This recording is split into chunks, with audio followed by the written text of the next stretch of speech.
Hello friends, welcome to ISS platform. आज है 16th of October, 15th of October and 14th of October, तीनों दिन के करेंगे हम करंट अफेयर के एमसीक्यू। जैसे आप जानते हो कि मेरे एक मोटिव है कि मैंने आप सभी से बोल के रखा है कि अगर जिस दिन भी मेरा वीडियो नहीं आता है तो आप बेफिक्र रहिए, आपको 2 या 3 दिन के एक साथ मैं सारे करा दूंगा। क्लियर। इसी के साथ मैं आपको इन्फॉर्म करना चाहूंगा कि मेरे चैनल पर 1400 वीडियो अपलोड हो चुके हैं। देख लीजिए, आपके रिलीवेंट है। देखना कैसे है, आपको मेरा चैनल खोलना है, प्लेलिस्ट में जाना है, फोल्डर वाइज मैंने कैटेगराइज कर दिया है। जैसे इंडियन इकोनॉमी के मेरे 14 लेक्चर हैं, जो कि 80 to 90% इंडियन इकोनॉमिक्स मैंने कंप्लीट करा दिया है। टॉपिक वाइज है, देख लीजिए, लेक्चर बड़े हैं बट रिलीवेंट है। आपका कंपटीशन एग्जाम में अगर कोई भी क्वेश्चन आता है इकोनॉमिक्स से रिलेटेड तो आपका इजीली सॉल्व हो जाएगा। इसी के साथ इंडियन पॉलिटी का फोल्डर देखेगा, जिसमें मैंने 50 लेक्चर अपलोड कर दिया। व्हाट आई मींस, पूरी इंडियन पॉलिटी कंप्लीट कर दी है। देख लीजिए, in the form of MCQ, her aspect से पढ़ा है। आपका एक भी क्वेश्चन मिस नहीं होगा रिलेटेड टू इंडियन पॉलिटी। इसी के साथ आपको एक रिलीवेंट फोल्डर दिखेगा जिसका नाम है एडिटोरियल फोल्डर। इस फोल्डर में बड़े ही इंपॉर्टेंट वीडियो है, ये जरूर देखना। इससे आपकी नॉलेज एक्सपांड होगी। इवन आपके जो कंपटीशन एग्जाम में जो भी क्वेश्चन आ रहा है एडिशनल, तो वो आपके सॉल्व हो जाएंगे, ये मेरी गारंटी है। देखते हैं। देखो, मैं आपको बताना चाहूंगा कि मैं 1 बजे रेगुलर दिन में लाइव आता हूं। जो एमसीक्यू का लेक्चर है इसके लिए मैं लाइव आता हूं रेगुलर 1 बजे दिन में। बट आज क्या है, मुझे डॉक्टर के पास जाना है, इस वजह से मैं आपके लिए रिकॉर्डेड कर रहा हूं। देखते हैं। First question, Joel Mokyr, Philippe Aghion, Peter Howitt win which Nobel prize of 2025। ये पूछ रहा है, ये 3 साइंटिस्ट हैं, इनको कौन सा नोबेल प्राइज मिला है। तो इनको इकोनॉमिक्स का नोबेल प्राइज मिला है। बट इन्होंने क्या किया है, तो इन्होंने बताया है कि हाउ टेक्नोलॉजी प्रोग्रेस ट्रांसफॉर्म या economies of from stagnation to sustain prosperity. इन्होंने क्या बताया है कि इन्होंने ये रिसर्च करी है कि टेक्नोलॉजी की जो प्रोग्रेस हो रही है वो कैसे देश की जो इकोनॉमी स्टैग्नेशन कंडीशन में है उसको प्रोग्रेस में लाते जा रही है। अब स्टैग्नेशन क्या होता है, इसके लिए आपको मेरे इकोनॉमिक्स के लेक्चर देखने पड़ेंगे, जो इन्फ्लेशन का लेक्चर है और इंपोर्टेंट टर्मिनोलॉजी ऑफ इकोनॉमिक्स, तो आपको पूरा समझ में आएगा what is the actual meaning of stagnation. Clear. देखते हैं, चलते हैं। तो इकोनॉमिक्स का मिला है Nobel peace prize. India and which country began joint military exercise Austrahind 2025। ये पूछा है कि बताइए इंडिया और किस कंट्री ने ऑस्ट्रा हिंद मिलिट्री एक्सरसाइज करी है 2025 की। तो ये इंडिया और ऑस्ट्रेलिया ने करी है, इंडिया और ऑस्ट्रेलिया। क्लियर। और ये कहां पर हुई है, ये पर्थ में 13th ऑफ अक्टूबर से स्टार्ट हुई थी। इवन इसका एम क्या है, इसका फोकस है, फोकस ऑन मिलिट्री कोऑपरेशन। क्या है, military cooperation and inter operability in urban warfare. Urban warfare याद रखोगे, बड़ा ही रिलीवेंट एक्सरसाइज है और हमेशा पूछी जाती है कि बताइए ये एक्सरसाइज किस कंट्री के बीच में हुई है। तो आपको याद रखना है इंडिया और ऑस्ट्रेलिया के बीच में अभी ऑस्ट्रा हिंद एक्सरसाइज हुई है, मिलिट्री एक्सरसाइज है, जिसका मेन फोकस है military cooperation and inter operability in urban warfare. Which day is observed as a international day for disaster risk reduction 2025। ये पूछा कि बताइए किस दिन हम ऑब्जर्व करते हैं international day for disaster risk reduction 2025। तो ये हर साल 13th ऑफ अक्टूबर को ऑब्जर्व किया जाता है। और disaster, as you know, the natural disaster और ह्यूमन मेड डिजास्टर, इनसे बचना, इनके रिस्क को रिडक्शन करना, that is the main motive of this particular day. Patrick Herminie won which country presidency election. ये पूछा कि बताइए पैट्रिक हरमेनी ये किस कंट्री के प्रेसिडेंट इलेक्शन को जीत चुके हैं। तो ये साइसलस है। क्लियर। आइलैंड कंट्री है, very very important. India first semiconductor innovation museum open at which city of India? Important, very very important. जो भी फर्स्ट होते हैं इंडिया के स्टेट के, वो सारे क्वेश्चन रिलीवेंट होते हैं, आते हैं, हमेशा पूछे जाते हैं। तो ये इंडिया का पहला सेमीकंडक्टर इनोवेशन म्यूजियम कहां पर खुला है? तो वो हैदराबाद में खुला है, जिसका मेन एम है, aim to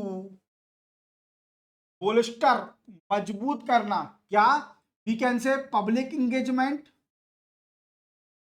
public engagement, even industrial collaboration in a semiconductor। याद रखोगे, very very important. Which ministry has launch LIMS live case dashboard? ये मैंने we can say newspaper analysis के वीडियो में आपको डिटेल में पढ़ाया था।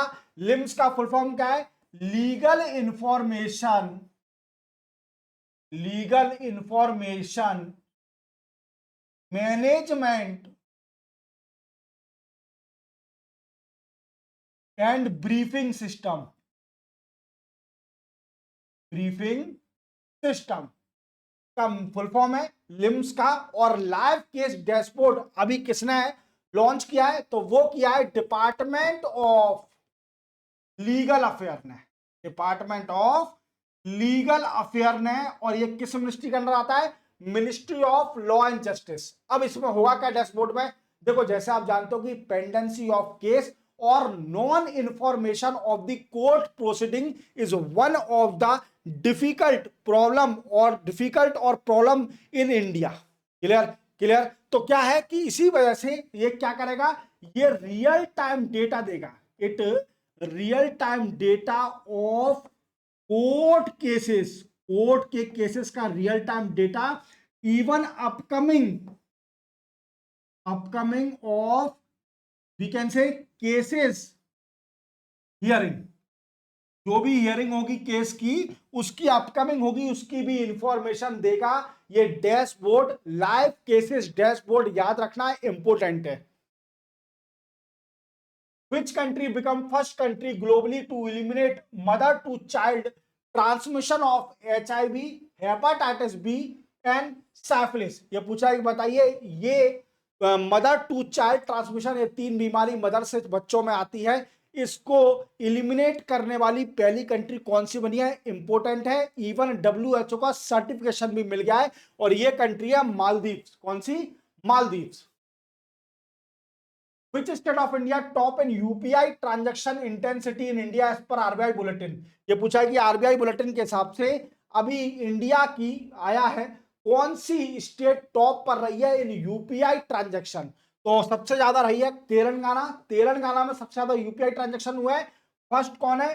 तेलंगाना, रेवंत रेड्डी यहाँ के सीएम है। सेकंड पर है कर्नाटका, थर्ड पर है वी कैन से आंध्र प्रदेश, फोर्थ पर है दिल्ली, और फिफ्थ पर है महाराष्ट्र। याद रखना ranking. Which national park director has been conferred Kenton R Miller award? ये पूछा है कि बताइए किस नेशनल पार्क के डायरेक्टर को अभी कैंटन आर मिलर अवार्ड मिला है? तो ये कौन है? सोनाली घोष मैम को मिला है, सोनाली घोष मैम को मिला है। और ये किस नेशनल पार्क की डायरेक्टर है? तो ये काजीरंगा नेशनल पार्क की डायरेक्टर है, और इनको ये अवार्ड मिला है। और कौन देता है? तो ये देता है world commission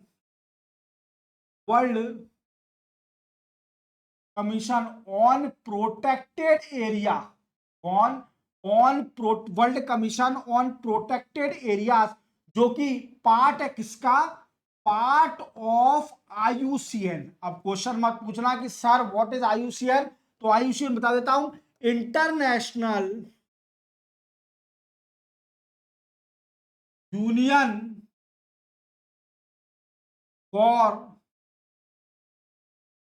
conservation of nature. याद रखोगे, ये इसका फुल फॉर्म है। इन्होंने क्या किया है? तो innovation, contribution in innovation in sustainable in sustainable protected area management, protected area management, ये इन्होंने काम किया है। दैट्स वाई इनको पहली बार किसी नेशनल पार्क के डायरेक्टर को यह award Kenton R Miller award मिला है, जो कि कौन देता है? World commission on protected area, जो कि पार्ट है IUCN का, international union for conservation of nature. याद रखना। Which ministry has launch Vishwas scheme? Vishwas scheme किस मिनिस्ट्री ने लॉन्च करा है? तो ये मिनिस्ट्री है ministry of we can say labour and employment. और कौन मिनिस्टर है? डॉक्टर मनसुख मांडविया, मनसुख मांडविया। क्लियर? और ये नो नहीं, अभी विश्वास स्कीम लॉन्च करी है। इसका मेन मोटिव क्या है? देखो, जैसे आप जानते हो कि ईपीएफओ क्या है? एम्प्लॉयमेंट प्रोविडेंट फंड ऑर्गेनाइजेशन, जो कि पेंशन प्रोवाइड करती है to the former government employ को और रिटायर्ड गवर्नमेंट एम्प्लॉय को। अब इसकी कई सारी लिटिगेशन जाती है, कई सारी प्रॉब्लम को रिजॉल्व करने के लिए, इवन सिंप्लीफाई करने के लिए, जो भी प्रॉब्लम आ रही है जो रिटायर्ड गवर्नमेंट एम्प्लॉय हैं रिलेटेड टू पेंशन, विश्वास स्कीम इसी के लिए लॉन्च करी है ministry of labour and employment, जिसके मिनिस्टर है doctor Mansukh Mandaviya. Which state of India has launched CM flag initiative? पूछा कि बताइए CM फ्लैग इनिशिएटिव किस स्टेट ने लॉन्च किया है? तो देख पा रहे होंगे आप, ये कौन है? ये हेमंत बिस्वा शर्मा, और ये CM है आसाम के। आसाम ने लॉन्च करी है, जिसका मेन एम है aim to global career opportunity और आसाम यूथ के लिए ग्लोबल कैरियर अपॉर्चुनिटी क्रिएट करना, even providing the employment in different country for Assam youth. तो इसलिए ये स्कीम लॉन्च करी है CM flag initiative. 45th GITEX global world largest technology and AI showcase kick off in which country? ये पूछा कि बताइए 45th गिटेक्स ग्लोबल, जो कि वर्ल्ड की सबसे बड़ी टेक्नोलॉजी और AI शोकेस है, ये किस कंट्री में लॉन्च करी गई? तो ये अभी UAE में, और UAE में कहां पर? दुबई में। क्लियर? जिसका मेन एम है, दिखाया जाता है कि जो टेक्नोलॉजी है हाइयर टेक्नोलॉजी है, और AI दिखाई जाती है कि कहां तक पहुंचा वर्ल्ड। वर्ल्ड स्टैंडर्ड डे, पूछा कि बताइए वर्ल्ड स्टैंडर्ड डे किस दिनों में क्या था? तो ये 14 अक्टूबर को ऑब्जर्व किया जाता है, जिसका मेन मोटिव क्या है? थीम याद रखना, theme of 2025, a shared vision